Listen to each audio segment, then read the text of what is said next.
Hello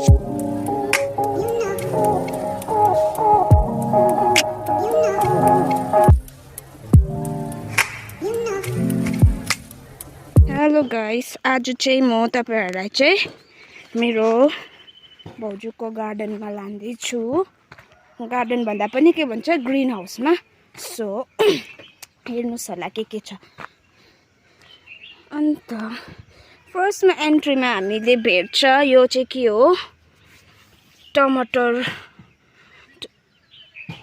र के पो हो भाउजू यो? टमाटर तितेबीहरू छ। यो चाहिँ छ करेला हो, काँक्रा, फर्सी। अन्त यो भर्खर उम्रिँदै गरेको चाहिँ के हो भन्दा मेथी हो। अन्त यता तपाईले देख्नुहुन्छ टमाटर हो। यसरी रोपेको छन् चाहिँ। अन्त यो चाहिँ डल्ले खोर्सानी हो, डल्ले। अन्त यो चाहिँ मेरो कुत्ता हन्टर उतै जा हो। अन्त यो चाहिँ टमाटर, सागहरू पनि छ अलिअलि।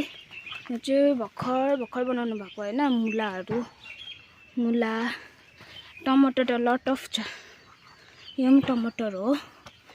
अन्त यता हेर्नुस्, यो चाहिँ धनिया, यो गाजर, यो साग। अन्त उहाँ चाहिँ साग भाउजूले टिप्नु हुँदैछ हो। साग डुकु, मकै पनि छ। यहाँ हेर्नुस् कोपीहरूको पनि छ। सब कुछ छ यहाँ चाहिँ, एभ्रिथिङ। यो चाहिँ सोप हो। अब यो गार्डन बनाएको चाहिँ कति पनि भएको छैन, तर दामी भएछ।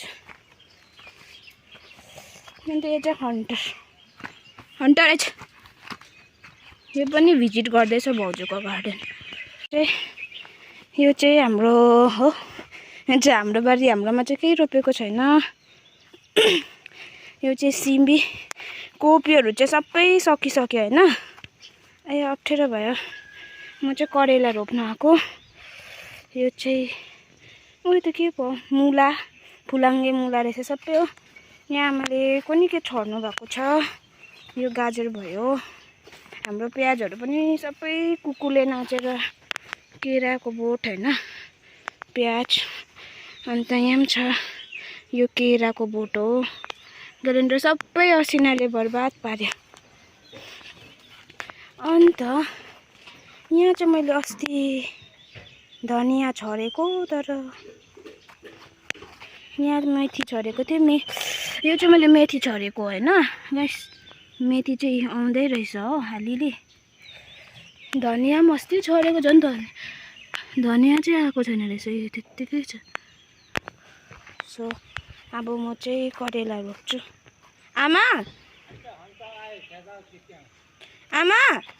करेला यहाँतिर रोपिदिउँ। अन्त गाइस अब म चाहिँ करेला रोप्ने हो हैन। यहाँ चाहिँ म करेलाको बिउ, अब करेला रोपिदिनु पर्यो। अब चाहिँ म चाहिँ करेला रोप्छु।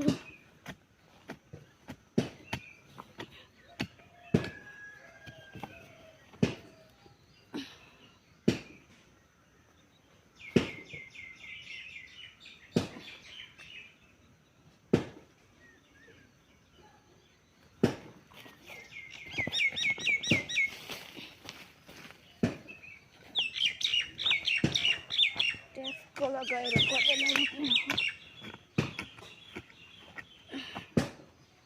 उता जा।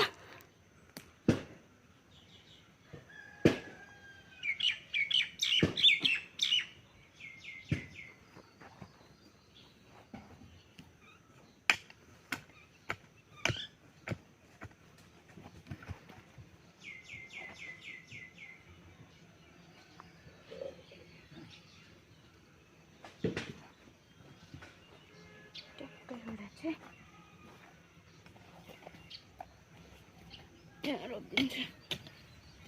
यो चाहिँ अस्ति हामीले कोपी रोपेको थियो कि।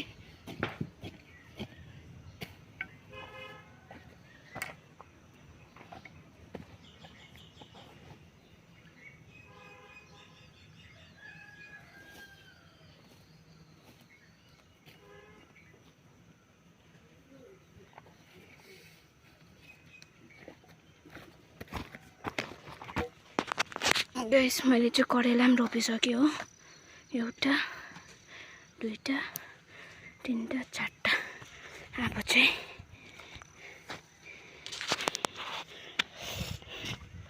यो कुकुरहरूले चाहिँ मेन नाचेर उता जा हन्टरै दाजु कुकुर यहाँ पर आप्पा दाउरा चिर्दैछ। यस्तो छ। यो चाहिँ मैले रोपेको फुल होइन भर्खर। यो चाहिँ मेरो साथीले दिएको फुल। केही पनि छैन फुलहरू चाहिँ त्यस्तो। अब चाहिँ फुलहरू रोप्नु पर्ने छ।